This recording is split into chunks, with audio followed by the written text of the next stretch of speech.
saya siang hari ini, tampilkan di belakang situ belum muncul ya. Sharing sedikit tentang keintiman keluarga ya.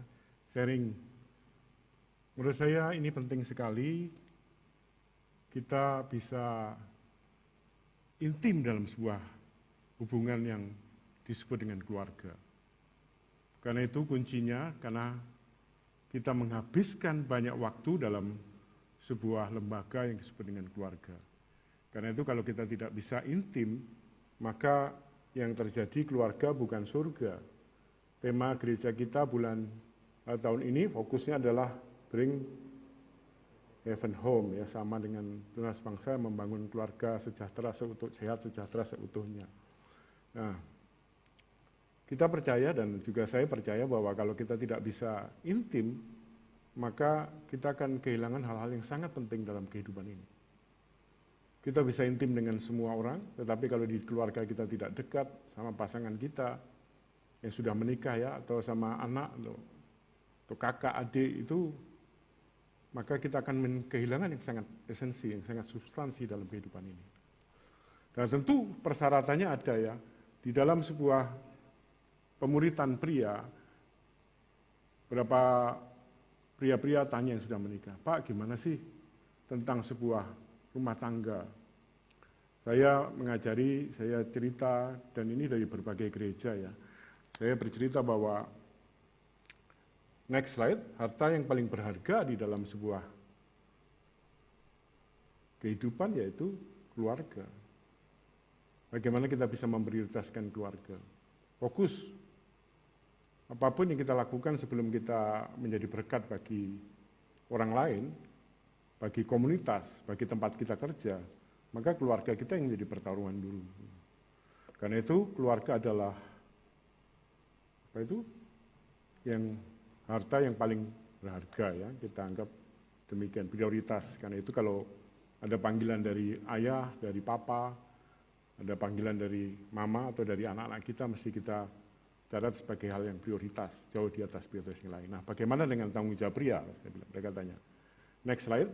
Nah, pria itu kalau keluar dari rumah, saya menyarankan ini sebelum kita bicara keintiman. Pria ya, laki-laki, dengar baik-baik. Ini ada yang pria ya di sini ya. Semoga ini bilang kiri kanan ada loh yang pria di sini ya. Yang sudah menikah, bicara karena kita bicara keluarga. Maka kalau pergi ke rumah, mesti pulang dengan ini membawa apa yang disebut dengan rezeki atau uang gitu ya. Show me the money, simple aja, pulang bawa uang enggak gitu. Kalau enggak bawa uang, maka kita harus takut sama istri dan anak kita. Makanya pria-pria yang keren, itu di dompetnya selalu ada foto ya, bukan foto digital HP ya. Foto kuno, foto yang berupa cetakan gitu loh. Jadi di dompetnya ada fotonya, ya, ada foto istri, foto saya, foto cetakan. Supaya saya pandang dia kalau saya pulang enggak bawa uang, saya mesti lebih takut istri saya daripada atasan saya atau bisnis saya gitu. Itu yang tugas kita tanggung jawab. Kita harus benar-benar menghormati karena kita menikah bukan untuk membuat istri kita sengsara gitu. Karena dialah teman pewaris kasih karunia. Jadi kita mesti berjuang. Kalaupun kita tidak bawa rezeki ya kita pasti bekerja ya bawa rezeki, tapi kan ada waktu-waktu luang ya. Sabtu, Minggu yang kita tinggalkan, kemudian ya tentu selain kita jadi berkat bagi orang lain, yaitu kita pulang membawa pengetahuan. Pengetahuan yang memerdekakan, yang membuat kita dapat hal-hal baru. Kita menjalani dimensi baru dalam kehidupan. Jadi kalau pergi jangan buang waktu dengan percuma ya. Atau juga kita bisa menambah networking ya. Seorang tokoh spiritual yang senior bilang gini, hidup ini mesti disyukuri. Kenapa? Ini dia lagi minum kopi pagi-pagi jam 9 gitu, minum kopi sama kawanan-kawanan teman-teman dia di warung kopi. Terus ketemu sama yang bawa Alphard keluar. Terus dia bilang gini, yang bawa Alphard keluar sama kita kayak mana? Terus dia bilang, ya kayak kita lah. Kok bisa? Dia pagi-pagi masih pergi cari uang, saya pagi-pagi, kita pagi-pagi ini sudah buang uang. Minum kopi, ngobrol, uang yang dibuang nggak banyak, 5.000, 10.000, tapi sudah berani menikmati gitu kan gitu. Jadi berbicara semua ini dalam rangka kita harus juga membuat keluarga kita itu happy.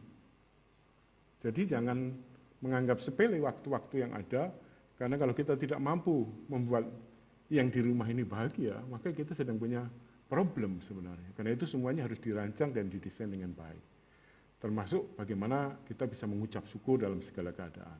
Slide berikutnya, sedangkan wanita, kalau saya kutip dari kitab Yesaya tentang tanggung jawab tentang wanita di Yerusalem, itu tentu juga bagi pria sebuah fondasi. Di mana ada kebenaran, di situ akan tumbuh damai sejahtera. Dan akibat kebenaran ialah ketenangan dan ketentraman untuk selama-lamanya. Jadi keintiman itu bisa terjadi kalau di dalam rumah tangga itu ada kebenaran. Dan kalau ada kebenaran akan tumbuh damai sejahtera, hubungan yang damai yang sejahtera. Karena kemampuan kita itu akan dilipat gandakan, mendapat endorsement, mendapat pengurapan dari Roh Kudus.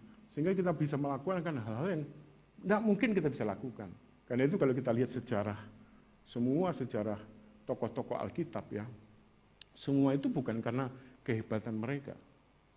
Kalau kita lihat Bapa segala orang percaya yang disebut dengan Abraham, mengakui istrinya aja nggak berani. Betul nggak? Berapa kali dia takut? Dia bukan pria sejati, kalau ikut retreat pasti malu dia.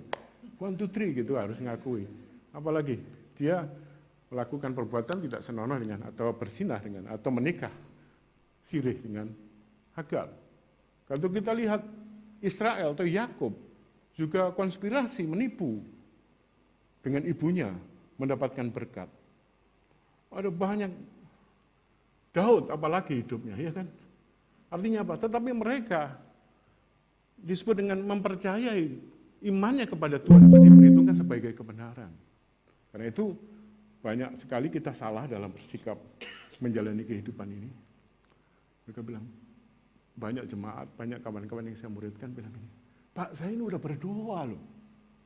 Pak saya sudah melayani, tiap hari saya mendoakan Bapak. Kok saya punya problem terus? Saya bilang, ya kamu salah pola pikir. Karena kamu merasa kamu itu hebat karena perbuatanmu. Tak kasih tahu ya, Tuhan Yesus itu menebus kita ketika kita masih berdosa, dicintai dengan penuh. Pelayananmu, doamu itu ucapan syukur karena Tuhan baik. Jangan pernah membandingkan hidupmu dengan orang lain. Coba ganti dengan bersyukur. Ganti hari-harimu dengan ucapan syukur, Tuhan baik. Berapapun yang kamu terima, bergandengan tangan sama istrimu mengucap syukur. Ini yang berkat Tuhan beri, dan ini bukan yang disebut dengan rezeki itu enggak hanya gaji. Salah satu itu gaji. Nanti Tuhan bukakan tingkap-tingkap langit, hal-hal yang baru. Bahwa ketika dia lakukan itu, diganti.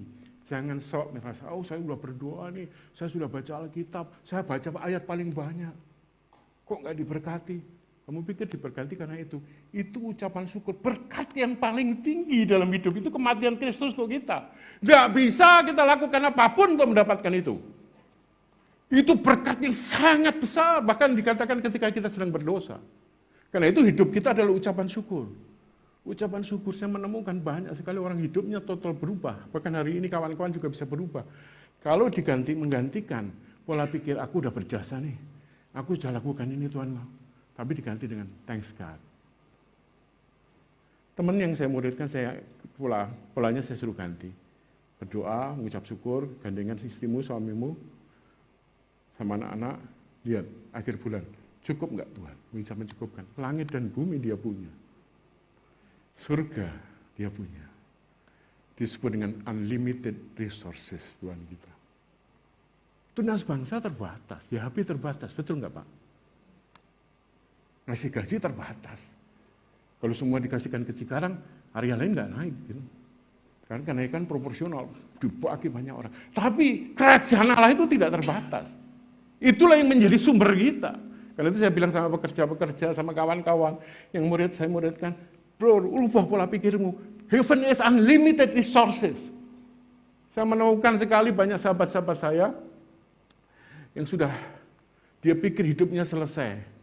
Dia kena cancer, ini kisah nyata di daerah Tamsos. Suaminya utangnya banyak, harus nanggung utang kakaknya. Waduh, dia punya perusahaan training. Ketika dia sadar, betapa Tuhan mengasihi dia, hari-harinya diganti dengan ucapan syukur. order trainingnya itu naik ratusan kali. Terus dia bilang, Bapak, engkau unlimited resources.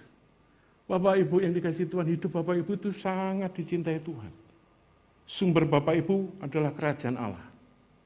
Amin. Mazmur 23 apa? Dia menyediakan apapun yang aku butuhkan.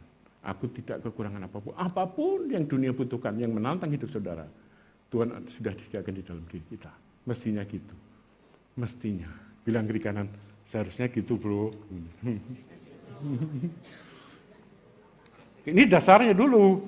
Nah, lalu kemudian kita bicara keintiman di dalam Tuhan. Saya nggak banyak-banyak ya, saya yang singkat aja. Wah, suami yang dimulai mesti dimulai dengan suami istri. Suami istri mesti bestie, best friend, close. Jangan kita punya teman sepedaan. Saya terbuka sama kawan-kawan sepedaan, tapi sama istri tidak. Saya punya teman pemuritan, saya punya teman bisnis, saya punya teman. Pertanyaannya apakah sama suami atau sama istri kita terbuka? Tidak ada hubungan seintim suami istri. Karena itu mesti kita punya sahabat yang paling dekat itu suami sama istri. Gak boleh ada pihak ketiga. Kalaupun pihak ketiga diizinkan, itu adalah Tuhan Yesus sendiri yang mengikat pernikahan kita.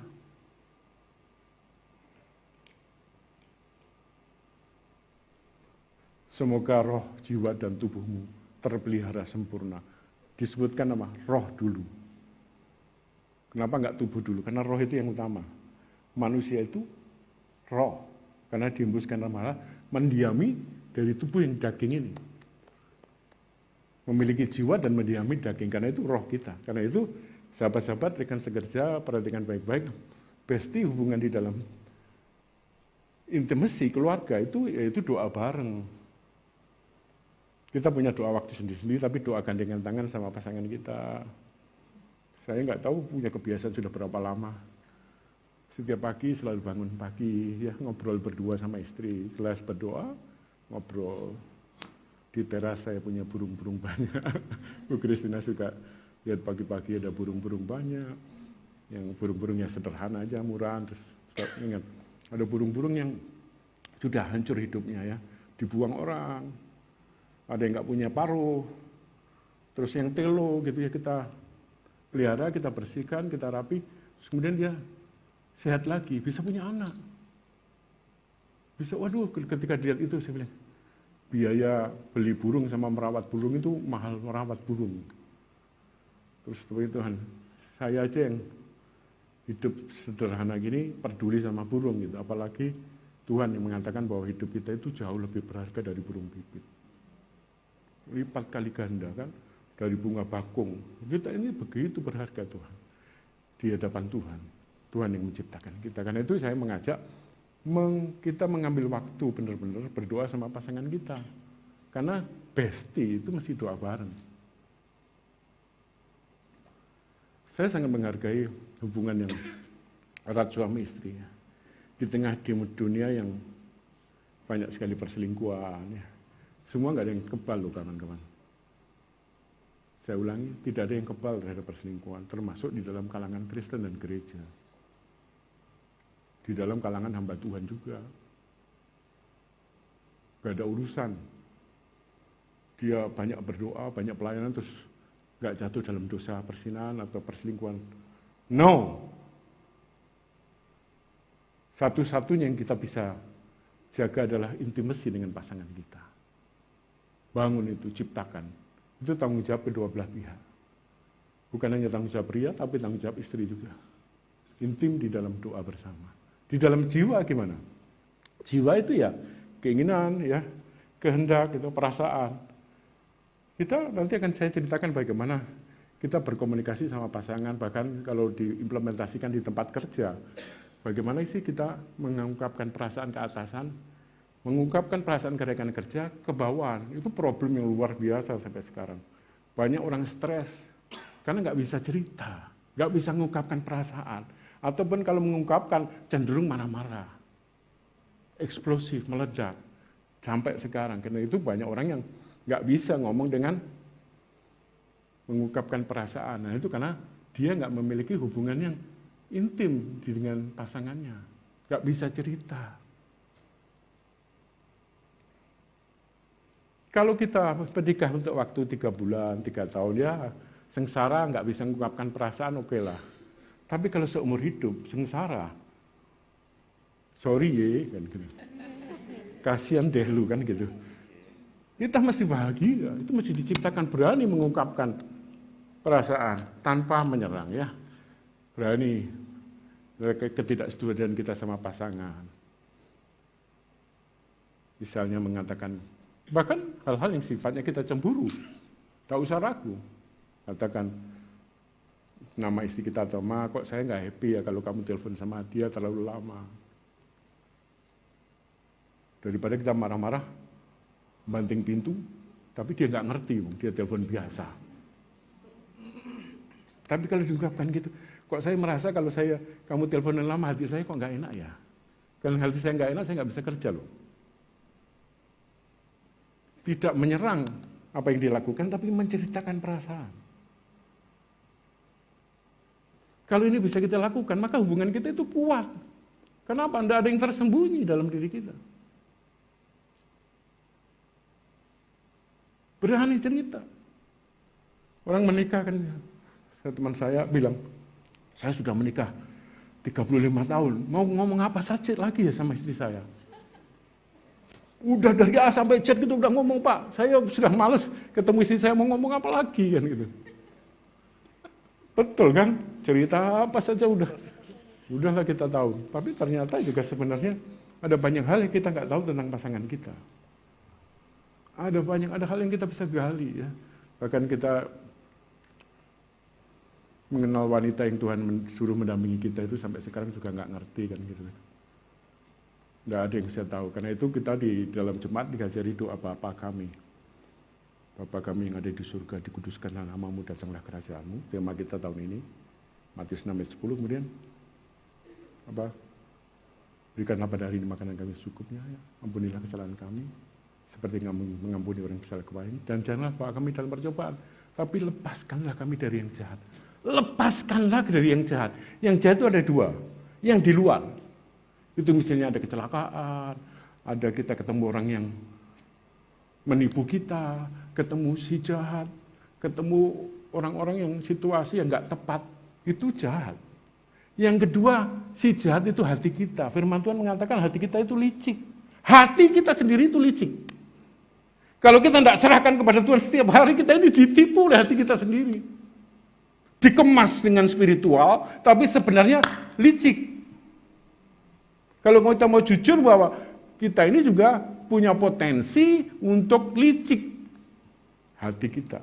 Karena itu kita minta dijauhkan dari yang jahat itu dari luar maupun yang dari dalam. Kayak negara aja ya, ancaman dari luar, ancaman dari dalam. Ancaman dari dalam itu lebih mengerikan. Tanpa terasa kita memiliki ambisi yang berlebihan, ambisi palsu. Kita punya manusia itu kecenderungannya apa? Dia paling bahagia kalau apa? Powernya dihargai. Harus approve dia. Harus tanya dia. Harus izin dia. Semuanya mengarah kepada power tend to corrupt. Dan itu bagus juga dalam segi untuk mengontrol ya, untuk membuat tertib. Saya sering ditanyain ya, kawan-kawan di Yohanes 3:31 itu. Yang dari atas, itu saya pernah dengar Pak Chandra nyampaikan itu. Bagus sekali Pak Chandra, suaminya Bu Kristina. Yang dari atas bicara dengan atas, yang dari bawah di bumi bicara dengan bahasa bumi. Yang dari atas mengatasi segala satu. From above, from heaven is above all. Jadi kalau kita di bumi ini hanya menggunakan hikmat dari bumi, kita juga akan sulit bersaing. Karena banyak yang lebih pintar dari kita, yang lebih tinggi pendidikannya, lebih rajin banyak. Tidak berarti kita tidak menghormati sistem di bumi. Di bumi itu ada aturannya, ada sistemnya, Bapak Ibu kawan-kawan semua. Karena itu kita tidak bisa ngeritik. Oh itu kepala sekolah atau ketua harian kok gajinya lebih besar dari guru kan?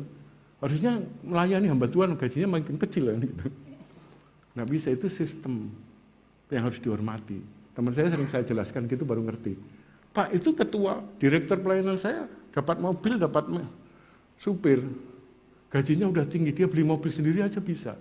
Saya nggak bisa beli mobil, nggak bisa beli supir, harus naik angkot, bayar sendiri lagi. Yang nggak punya udah diperes, Pak. Ini prinsipnya di mana? Kamu bilang, kamu nggak mengerti sistem di bumi itu. Sistem di bumi itu mesti dihormati. Misalnya kita masuk tol, ya harus pakai e-tol, itu menghormati. Kita masuk organisasi, hormati pemimpinnya supaya terjadi ketertiban. Di gereja juga organisasi. Tetapi di dalam kita menjalani supaya hidup itu mengalami kemenangan, gunakan hikmat dari atas. Maksudnya gimana? Maksudnya, pakai prinsip Alkitab. Misalnya Alkitab bilang apa? Janganlah kamu takut akan apapun. Nyatakanlah segala keinginanmu di dalam doa dan ucapan syukur. Misalnya, kita di dalam dunia pendidikan. Ada mau ujian kena DO. Bisa nggak mengucap syukur? Kita dianggap orang aneh. Teman saya kuliah di salah satu perguruan tinggi ternama di Bandung. Sudah kuliah, dibiayai, dia pengen anaknya kerja di bidang itu, kena DO. Gak sampai wisuda, dipecat kalau di kantor ya, di DO. 6 bulan kemudian saya ketemu sharing sama dia cerita. Loh, kamu di mana? Oh, saya lagi ada di Medan. Loh, sekarang di mana telepon dia? Dari Manado. Setelah itu dia telepon, dia ada di luar negeri. Saya cerita, loh, kok kamu sekarang bisa gitu? Dia cerita. Pak, tahu nggak? Ketika saya bersyukur melihat ini, anaknya itu ternyata ketika menangani perusahaan jauh lebih baik dari dia. Jauh lebih baik dari dia. Ternyata dengan itu dia bisa jalan-jalan. Coba bayangkan kalau dia lulus kerja, kuliah. Mau nggak dia kerja kotor-kotor di perusahaan kayak gitu? Belum tentu mau. Dan ingat, mengandalkan Tuhan adalah prinsip firman Tuhan. Ketika di dalam pernikahan kita, di dalam hubungan suami istri kita, ada problem. Istri kita kok ember sekali. Jangan. Bilang bersyukur. Justru tanpa dia hidup kita kacau. Bapak-bapak katakan amin. Amin. Ya, Pak Eri betul nggak? Kalau istrinya nggak cerewet ya, istri kita itu kita dibutuhkan kayak gitu. Suami juga gitu. Belajar, oh ini terbaik, bukan tukar tambah. Nggak bisa, ini is the best dan the only one ya. Nggak bisa banyak tukar tambah itu. Yang di luar sana, istri saya sudah umur 50 Pak, tukar. Maksudnya gimana? Tukar umur 25 2 katanya. Itu ngawur, iya kayak barang itu. Enggak, kita mesti belajar melihat rumah tangga itu dari sisi itu. Nah, yang terakhir kawan-kawan, itu yang disebut dengan intimacy itu dalam hubungan seks ya. Enggak boleh suami istri terus pisah kamar. Tidak disarankan ya. Meskipun sampai tua kita harus berdua. Untung kamarnya satu. Untung kamarnya satu. Kalau kamarnya satu problem juga kan, tidur sama anak-anak nanti. Anak-anak tidur.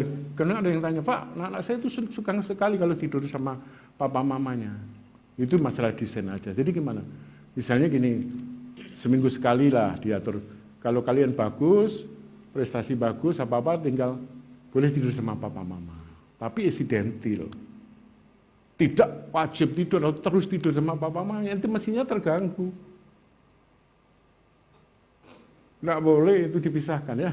Apalagi jatuh cinta sama wanita lain, membayangkan wanita lain. Itu tingkatannya sudah kronis. Tapi yang saya bilang kamar ya, bersatu, memuji istri ya, bukan hanya memuji lip service, tapi dengan tulus loh. Istri kita itu memang ya kayak gitulah, karena saya nggak ada istri ya berani ngomong ya. Wah, kadang-kadang menyebalkan, iya. Kadang-kadang aduh nggak cocok, tapi ketika kita datang sama Tuhan, itulah muncul kesadaran bahwa dia terbaik. Karena itu kita mesti membawa dalam area spiritual. Itulah hikmat dari atas. Pokoknya pasangan kita terbaik lah. Katakan amin. Amin. Betul, Pak. Betul nggak? Pak Vicky kurang terlalu yakin. Amin. Pak Januar gimana? Senyum-senyum ya. Pak Daniel Goglas, Pak Daniel Manalu ya. Jadi ini penting sekali, keintiman ini dibangun, ini usaha ya. Jadi hubungan roh, jiwa, diskusi, ngobrol bareng, itu penting. Ungkapkan perasaan-perasaan kita, ketidaksetujuan kita. Dan sampai kapanpun itu akan jadi problem. Sampai kapanpun. Saya sudah menikah tahun 92. Jadi sudah 32 tahun ya. Tapi sampai sekarang ya, I still have a problem. Saya nggak mengatakan saya bahagia, 100% surga turun, enggak. Ada problem, tapi saya melihat kebaikan Tuhan di situ. Saya belajar bersyukur. Kelemahan dia saya anggap sebagai karunia yang membentuk saya supaya daging saya tidak bertumbuh maksimal. Daging saya dikikis ya sama istri saya itu. Sehingga kalau saya ngomong nggak ada dia, saya bilang puji Tuhan nggak ada istri saya. Kalau ada istri saya dia bisa, walah teori doang. Karena itu saya khotbah kemanapun ngajak istri. Supaya apa? Dia yang ngasih penajaman saya dulu. Mengikis habis keangkuhan, kedagingan saya. Kalau ada saya habis. Gitu. Kenapa? Saya nggak, khotbah masih bisa dikoreksi. Jangan ngomong teori, prakteknya gimana. Nah, itu keren. Jadi saya suka mengajak dia, tapi kalau dia nggak ikut, puji Tuhan juga gitu. Tadi saya ajak ikut ya yuk gitu. Aduh saya ada ini, puji Tuhan kan gitu mas. Nah, kawan-kawan yang dikasih Tuhan, ini saya intimasi ini penting sekali ya. Saya masuk ke sedikit lebih dalam, next slide. Hubungan intimasi dalam sebuah keluarga adalah biasanya permukaan aja. Apa kabar bro, apa kabar sama anak gitu ya. Itu permukaan. Kayak di gereja, apa kabar? Luar biasa, yes. Pasti hidupnya babak belur, utangnya banyak. Ngomongnya begitu, luar biasa, kenapa? Ya karena itu, dia cuma permukaan saja, kita ingin semua dikenal orang baik. Tapi kalau ditanya lebih dalam lagi perasaan, gimana kerjaan hari ini? Gimana nak, kamu tadi di sekolah? Gimana di kantor? Dia mulai ada waktu serius. Lebih serius lagi apa? Mengungkapkan perasaan tanpa menyerang. Nah, ini saya masuk ke di kantor juga boleh ya. Nanti implementasinya juga di rumah tangga. Banyak kawan-kawan saya yang saya dulu training masalah komunikasi di banyak perusahaan ya, terutama perusahaan oil and gas. Problem mereka itu rata-rata para manajer, supervisor itu punya problem dengan atasan. Apalagi kalau dia mau naik jadi supervisor. Atasan fokus kepada goal dan orientasi, kadang-kadang lupa. Dia bilang gini izin sama atasannya, supervisor nih. Pak atau Bu, saya izin ya minggu depan saya pulang jam 5, hari Selasa. Oke. Kenapa? Karena kebetulan saya jam 5 ada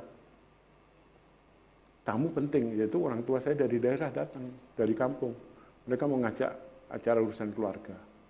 Jadi hari Selasa minggu depan, saya pulang jam 5. Oke, terus? Nanti kalau ada kerjaan, kasih pagi aja. Jadi saya nggak bisa lembur. Oke. Hari berjalan, pas hari Selasa.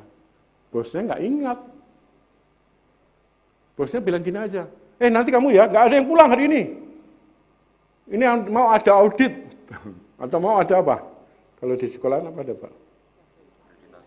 Akreditasi ini. Semua, nggak ada urusan gitu. Dia sakit hati, nggak berani ngomong. Padahal ketika dia berani mengungkapkan perasaan, Pak, Bu, saya boleh bicara sebentar. Minggu lalu saya sudah sampaikan ke Ibu dan tugas apapun ya yang memang harus saya laksanakan pagi atau saya limpahkan ke teman saya sudah siap. Bosnya bilang gini, oh iya kamu sudah izin. Boleh dong, kan saya yang harus pegang perkataan saya. Selesai, ketika dia berani mengungkapkan perasaan. Tapi berapa banyak orang nggak menerima perusahaan dan nelan pil pahit itu. Padahal bos kita baik. Demikian juga dengan anak buah kita berani menegur, ungkapkan perasaan. Dan itu yang paling penting juga di rumah tangga. Keberanian kita, next slide. Ini dalam prinsip Alkitab sangat penting. Lebih baik teguran yang nyata-nyata daripada kasih yang tersembunyi. Apa maksudnya? Kita mengasihi anak kita mengasihi, tetapi ketika dia bawa temannya, kemudian dia merokok, kita tidak berani menegur, yang penting aku mengasihi, saya doakan. You have a big problem. Anda punya persoalan besar, nggak bisa mengungkapkan perasaan. Mestinya kau harus ngomong, teguran yang nyata-nyata, apalagi teguran itu belajar komunikasi, itu apa? Mengungkapkan perasaan tanpa menyerang. Apa saja kepada sahabat-sahabat kita mau ngajak berbuat dosa. Saya harus katakan, bro, ya, saya nyatakan dengan sungguh-sungguh, saya merasa kok yang kamu lakukan itu tidak mengganggu damai sejahtera saya. Kita ini pria-pria penjaga keluarga, mengasihi istri. Nggak ada kita teman pria yang coba selingkuh seperti itu. Rusak nanti. Bolehkah engkau berhenti? Ini kalau nggak dimulai, maka kita akan membiarkan banyak sekali dalam rumah tangga, suami, istri, kita stres, suaminya stres, istrinya stres. Kalau akhirnya apa pelampiasannya minum, dia lihat suaminya melakukan hal-hal yang dia nggak bisa ungkapkan, nggak bisa nasihati, dia ngasih, mendoakan terus, tapi nggak bisa mengungkapkan. Pak, kita kurang loh, kok ya lakukan ini. Kita bisa dong masih lakukan sama-sama. Dan ini kalau nggak disepakati kawan-kawan, kita bisa aja di dalam pelayanan, kita bisa aja dalam sebuah kegerakan rohani, banyak berdoa, sampai kehidupan kita juga babak belur. Maka sebenarnya ini is not problem spiritual, ini problem skill di dalam berkomunikasi. Skill menyatakan pendapat. Bolehkah? Karena itu kita harus belajar. Kita terus perlu mampu mendidik anak-anak dengan cara jalan-jalan yang benar. Apakah itu jaminan kita berhasil? Belum tentu, nggak ada jaminan. Tetapi paling nggak kita dihindarkan dari persoalan-persoalan yang tidak penting. Di dalam hubungan kerja, nggak semua orang suka sama kita, nggak semua orang juga, anak buah kita juga belum tentu happy sama kita, rekan sekerja belum tentu happy sama kita, atasan kita juga belum tentu, tapi belum tentu juga tidak happy. Tapi cara kita mengungkapkan, wah keren Pak, mau nggak hidup bahagia Pak? Seneng kali ke kantor tenang, ada teman-teman anak buah kita yang nggak harus dengan bahasa marah-marah. Kok saya merasa ya, teman-teman ini gampang sekali melakukan judgement ya, nah, misalnya. Nah, saya sedikit praktek, sedikit next slide. Ya, belajar mengungkapkan perasaan, identifikasikan apa yang kamu rasakan ya, hal apa yang kamu mau sampaikan, disebut dengan speak with clear and confident, sampaikan dengan jelas, dengan percaya diri. Ya memang kita harus tahu, ilmunya agak panjang sih, cuma saya singkat aja sebagai pengetahuan dasar. Kita tahu 5W 1H, apa semua setelah itu kita ungkapkan. Jangan takut, sampaikan perasaanmu. Ya kayak tadi, kalau sama istri kita, suka apa istri kita yang menjengkelkan? Belanja berlebihan, makanya di mall kita harus pegang erat-erat istri supaya kita kelihatan mengasihi, atau supaya takut dia belanja sesuatu kan gitu. Pegang ya Pak Heri. Apalagi, itu disampaikan. Ma, gitu, aku kok merasa pembelanjaan kita bulan ini agak terlalu meningkat. Dan kalau ini, nah, kemudian apa yang dijelaskan apa akibatnya. Jangan menyerang, kamu jangan belanja terus. Nah itu menyerang. Orang kalau diserang nggak suka. Tapi kalau diceritakan perasaan, kenapa? Perasaan itu tidak benar dan salah. Perasaan itu netral. Saya mau cerita perasaan saya aja. Kalau mama belanja terus, kemudian hal nggak penting, kok saya merasa kita kurang bijak ya. Dan akhir bulan nanti tabungan kita kurang ya. Ceritakan. Nah kalau kita bisa belajar itu terus-menerus kawan-kawan, sahabat-sahabat rekan sekerja, kita punya skill yang baik dalam memimpin keluarga, dalam memimpin tim kita di kantor, anak buah kita dilatih berkomunikasi, semuanya sehat, semua produktif. Ini kerjaan kita nikmati karena memang situasinya sangat happy. Semua orang bisa bicara, semua orang menghormati komitmen, semua orang tahu cara menyampaikan perasaan tanpa menyerang. Wah, langkah indahnya, iya. Kita akan membawa dimensi baru dan anak-anak kita itu dekat sama kita. Karena kalau anak-anak nggak dibangun sejak awal, semuanya cuma permukaan saja. Apa kabar Ma? Apa kabar Pak? Baik, luar biasa, yes. Kita tidak sedang melihat kebutuhan. Kita cerita, nak, Papa kok merasa kamu kurang fokus ya? Kenapa? Ini perasaan Papa loh, cerita. Jam segini kamu masih segini. Kamu gampang sekali kemudian gitu.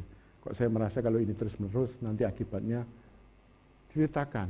Ketika, oh gitu ya Pak. Apa yang harus saya lakukan? Nah, kita berdoa sama-sama yuk. Ketika anak bertanya kepada kita tentang pacaran, Pak, boleh nggak saya pacaran? Pak, saya itu anaknya pendeta, seumur hidup nanti saya nggak boleh pacaran ya Pak? Enggak, aku bilang gitu. Coba gini kita bicara yuk, ceritakan. Oh gitu ya. Kalau saya senang sama pria gimana? Ya nggak apa-apa, wajar kan gitu. Tapi kita harus, kemampuan kita menjadi sahabat bagi anak-anak kita itu dimulai ketika kita sungguh-sungguh bisa berkomunikasi, Bapak Ibu. Karena kalau enggak nanti lewat. Kalau masa itu lewat, kita akan punya makhluk baru yang susah ditaklukkan. Temennya di luar sana udah keren. Makanya dia pulang lalu apa? Lebih suka dengan gadgetnya daripada dengan kita. Lebih suka dengan sosial medianya. Lebih suka, dan itu bukan hanya anak kita, istri kita juga bisa potensi kayak gitu. Dia bisa dapat informasi apapun lewat HP, lewat itu, sehingga apa? Kita ada, tapi tidak ada keintiman. Tidak ada doa bersama, tidak ada diskusi apapun ya. Semuanya jalan sendiri-sendiri, nggak punya tujuan keluarga ini, nggak punya goal setting apa yang ingin dicapai. Dia hanya berjalan menjalani kehidupan begitu saja. Kemudian akhirnya dia punya problem yang berketerusan dalam rumah tangga. Kemudian dia pada akhirnya dia bilang, Tuhan kok nggak sayang aku? Tuhan kok nggak memberkati aku? Padahal semuanya hanya berbicara pengetahuan, skill. Tapi memang sumbernya itu dari Tuhan. Ketika saya ketemu sahabat-sahabat yang hidupnya banyak berkorban. Saya cerita sedikit ya, mengulangi beberapa waktu yang lalu. Saya punya pelayanan, bukan punya pelayanan, saya buat sebuah pelayanan. Kemudian kita pengen buka kantor di Medan, Pak. Ketika pengen buka kantor di Medan, ada seorang pengusaha yang bukan hanya ngasih kantor ya, ngasih semua. Kemudian bebas dipakai, rumahnya dipakai untuk kantor. Saya bilang, saya pengen ketemu loh itu. Saya pergi ke Medan lah, saya ketemu ngobrol-ngobrol. Saya tanya, bro kenapa bisa gitu? Tuhan sudah menyelamatkan aku, menolong aku katanya. Saya memberikan, saya ucapan syukur ini. Supaya saya bukan terkenal, ya. Saya sudah ditebus. Tuhan begitu mengasihi aku, izinkan aku mengucap syukur lewat hal seperti ini. Ada seorang banker yang terkenal ya. Bagaimana dia bisa menyubah perusahaan dirubah dengan kepemimpinan dia dari perusahaan yang punya puluhan miliar menjadi T. Dia pensiun dan setelah pensiun dia lulusan dari Universitas Parahyangan. Dia sangat mencintai Tuhan, kerjaannya menyelidiki Alkitab terus. Dia pergi ke Cikarang hampir setiap minggu, ke Bandung, kemudian dia ngajak makan, dia disediakan anggaran jutaan untuk setiap kedatangan, dan dia tidak pernah minta uang, tidak pernah mau khotbah di gereja, dia suka pemuritan. Saya tanya sama dia, apa yang melandasi Anda melakukan ini? Dia cuma satu, dia telah merasakan kebaikan Tuhan, izinkan saya mengajak orang lain mengalami yang saya rasakan. Tuhan itu sumber yang tidak terbatas. Mari kawan-kawan kita yang dikasih Tuhan, nanti dilanjutkan diskusi, ada ya Pak, diskusinya Pak ya. Kita boleh diskusi tantangan-tantangan apa dalam berkomunikasi. sumber, apakah kita kekurangan sumber? Mari kita belajar mengungkapkan perasaan tanpa menyerang. Orang nggak suka diserang, tapi kalau orang cerita perasaan, mungkin dia bisa menerima kita. Karena perasaan itu tidak benar dan tidak salah. Perasaan itu netral. Ungkapkan perasaan, belajar menghargai perasaan orang lain. Ketika orang lain bicara sama kita dengerin dia. Seperti dia sedang mengungkapkan perasaannya. Dan kita bawa ke dalam prinsip firman Tuhan. Maka kita semua akan bisa berkomunikasi dengan baik. Intimacy, ya, tentu kita mengenal bahasa komunikasi dengan mata, komunikasi dengan gerakan tubuh, ya, dengan postur, cara kita berdiri, dengan itu melengkapi saja. Tetapi prinsip ini yang penting supaya kita intim. Jangan lupa berdoa bersama. Jangan lupa sering diskusi, baca majalah, baca makalah, diskusi sama-sama. Jangan lupa jaga hubungan intim, hubungan seks dengan suami dan istri, dan menjaga dari segala intervensi pihak yang lain. Mari kita berdoa. Hamba-Mu selesai bicara, tapi Roh Kudus yang penuh kasih dan penuh cinta, biarlah meneruskan berbicara kepada setiap pribadi di tempat ini. Mereka bukan hanya orang yang dikasih, tetapi pada setiap Bapak Ibu ada sebuah kelengkapan. Apapun yang dibutuhkan Bapak untuk menjalani hidup, ada di dalam diri Bapak Ibu. Itu jelas di dalam Mazmur 23. Engkau tidak akan kekurangan apapun, karena semua sudah disediakan. Tinggal engkau menemukan itu, menggali itu di dalam Tuhan. Dan ketika engkau menggali, engkau menemukan, engkau akan terus membawa kehidupan kemenangan dalam rumah tanggamu. Engkau bisa berkomunikasi dengan baik dengan pasanganmu, dengan anak-anak, dengan atasan di tempat engkau kerja, dengan rekan sekerja, dengan tim yang dipercayakan menjadi staf atau bawahanmu. Engkau akan membawa kebahagiaan, kemuliaan, sehingga mereka semua boleh bertumbuh di dalam hubungan satu dengan lain. Dan mereka melihat Kristus Yesus melalui kehidupan Bapak Ibu yang dikasihi Tuhan. Terima kasih Tuhan, hamba-Mu selesai bicara. Bila Roh Kudus terus melengkapi, hamba-Mu terbatas, pilihan kata-katanya sangat terbatas. Tapi Roh Kudus-Mu yang tidak terbatas, yang penuh dengan hikmat, akan bekerja dengan sebebas-bebasnya pada kehidupan setiap hamba-hamba-Mu, setiap anak-anak-Mu yang melayani Tuhan bersama-sama di dalam Yayasan Harapan Bangsa di Tunas Bangsa Cikarang ini. Tuhan yang penuh kasih, kami bersyukur dan berdoa. Haleluya Tuhan. Amin. Amin.